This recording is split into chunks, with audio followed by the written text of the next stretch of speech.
Welcome to Let Me Fix This. Enjoy the video.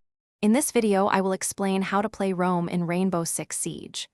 Roaming is a dynamic defensive strategy where you, as a defender, move away from the objective. Your main purpose is to intercept attackers before they reach the site, forcing them to spend precious time and utility. By flanking and eliminating key enemy operators, you can significantly disrupt their plans and create a numbers advantage for your team. It's all about controlling the map and dictating the pace of the round. When selecting your roamer, prioritize operators with 3 speed ratings, as this allows for quick rotations and escapes. Operators like Vigil, Yeager, and Ella are top-tier choices due to their speed and powerful gadgets that aid in intel denial or area control.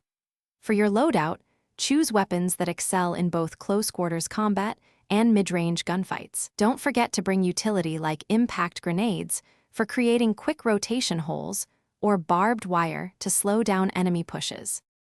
Effective roaming relies heavily on map knowledge and sound awareness. Study common attacker entry points and drone routes to anticipate their movements. Listen carefully for footsteps, reloads, and gadget deployments to pinpoint enemy locations.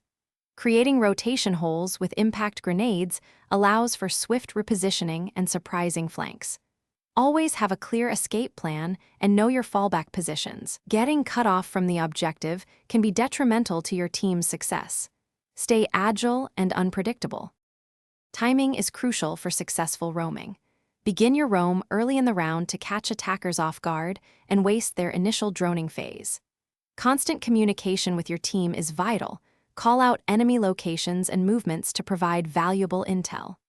As the round progresses, typically when the timer hits around 1 minute, it's time to start rotating back towards the objective.